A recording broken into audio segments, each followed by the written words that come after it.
Film School again. Let's bring him in, film study professor Joe Fortunato. And I got to tell you, I love this movie he's going to hit for us today. Joe, my friend, you take it from there. Good morning, Ray. Good morning, everybody. And I think you're not alone in this one, Ray. I think a lot of people love this one. And it's not just a good movie, it's an important movie. The 30th anniversary of Toy Story, which came out in November of 1995, and we're celebrating 30 years of it this month. It was directed by the great John Lasseter, written by a whole bunch of folks, including John Lasseter, Joss Whedon, Pete Docter, and a number of other folks. It stars Tom Hanks and Tim Allen, of course, along with Don Rickles, Jim Varney, Wallace Shawn, Annie Potts, John Ratzenberger, and R. Lee Ermey. The budget was only but $30 million, and it reaped a box office of almost $400 million worldwide. So a major, major achievement. And speaking of achievements, Oscar-wise, it got a Special Achievement Oscar that went to John Lasseter, and it was nominated for 3 regular Oscars, including Best Screenplay, Best Score, and Best Song, with You've Got a Friend in Me, which we'll talk about momentarily. Look, this movie didn't just change animation, it changed the movies.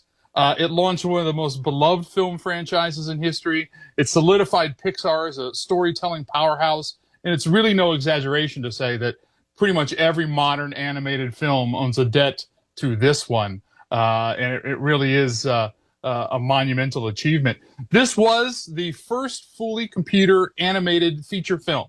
So just like Disney had the first full feature animated film with Snow White way back in 1937, this is a major milestone, the first fully computer animated feature film. And it was, a major invention. They even had to invent some software at the time. Now, what's funny is we have this beloved version that we all know and love, but before that, there was an early version that was deemed unwatchable. In fact, they called it the Black Friday cut because the movie almost got scrapped entirely. Woody was too mean, Buzz was too arrogant, the tone was too cynical.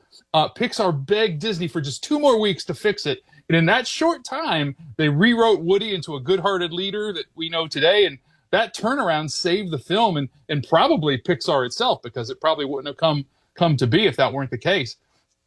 Director John Lasseter, he based Woody on his childhood pull-string Casper doll that he had when he was a kid, and Buzz was based on his G.I. Joe, which was sort of the flashy new toy that took over his childhood when he was a boy.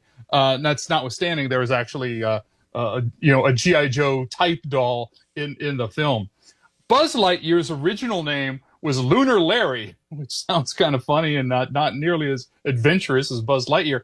Lasseter changed the name to honor Buzz Aldrin, the great astronaut, and gave Buzz Lightyear the catchy or the iconic catchphrase, "To infinity and beyond."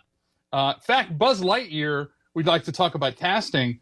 Billy Crystal was first offered the role but turned it down, later calling it one of the biggest mistakes of his career. He was redeemed later, of course, when John Lasseter offered him the role in Monsters, Inc. years later. And, that probably second to Toy Story, the major franchise from Pixar's Monsters, Inc. Other contenders for the role of Buzz Lightyear were Jim Carrey, Bill Murray, Chevy Chase, Mel Gibson, and Paul Newman. Paul Newman would later go on and star in Cars for Pixar. Woody was kind of Tom Hanks was always kind of the first choice for Woody. So, in fact, John Lasseter used test footage using Hank's voice from Turner and Hooch to convince him to sign on to the project. So it was kind of always going to be Tom Hanks, but there was a lot of other what-ifs in terms of Buzz Lightyear. Joe, the one thing that stands out to me with the Toy Story franchise is it hits all generations, doesn't it? Like you said, it's a memory ringer with toys. The kids of today can relate to it because it's animation and it's toys, and then it tugs at the grandparents' heartstrings as well with different plot lines inside the movies. It's really a generational franchise. It really is. And like I said, in the early drafts, Woody was sarcastic and cruel, and the animators actually nicknamed him That Jerk Woody. And then after rewriting it, of course, and Hank's just kind of natural warmth of his personality made the character empathetic and human. It's almost hard to imagine the other way around. The color scheme for Buzz Lightyear, which is green, purple, and white. That came from John Lasseter's favorite color, which is green, his wife's favorite color, which is purple, and then the white suits worn by the Apollo astronauts. So that's something that he wanted to honor, as well as giving, kind of the namesake of Buzz Aldrin. Tom Hanks recorded Woody's dialogue during breaks on A League of Their Own and Sleepless in Seattle. He actually refused to record during Philadelphia and Forrest Gump because he felt it was wrong to do comedy between those emotional scenes that he was doing in those films. So some interesting production things from Tom Hanks there. There's a number of Easter eggs, as we call them, fun things to look out when you watch the movie. And Pixar is kind of legendary for that, and this is the start of that. One of the license plates says A113, which was the number of the animation classroom at Cal Arts that a lot of the animators went to. There's the Luxo ball and the Luxo lamp that can be seen in Andy's room, and those were from the original Pixar short that kind of launched the company. Mickey Mouse is seen in clown patterns and on the wallpaper. There's various hidden Mickeys in there, so always things like that you can see.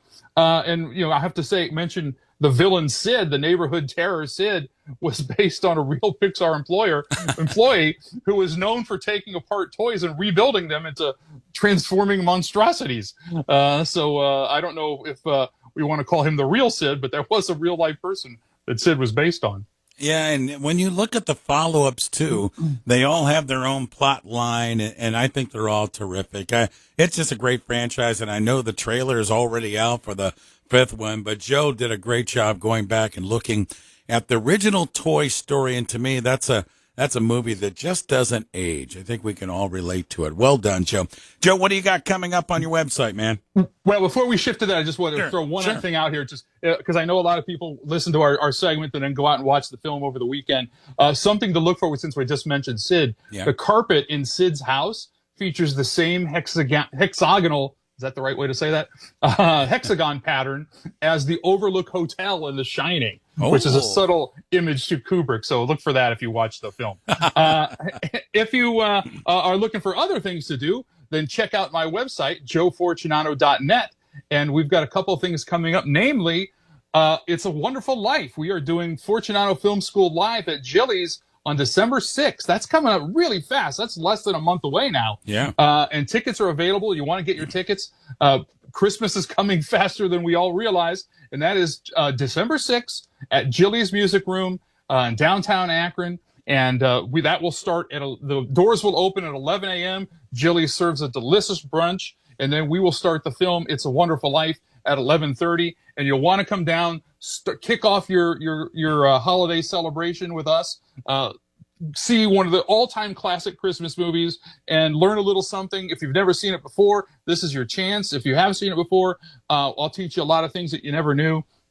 It'll be a lot of fun, a great experience. That tickets are available. You go to joefortunato.net or to Jilly's Music Room, or on Facebook, you can search for Fortunato Film School Live on the events page. And any one of those places will have links to the tickets, which I encourage you to get soon. It's one of my favorite holiday movies, but I've never seen it with Joe.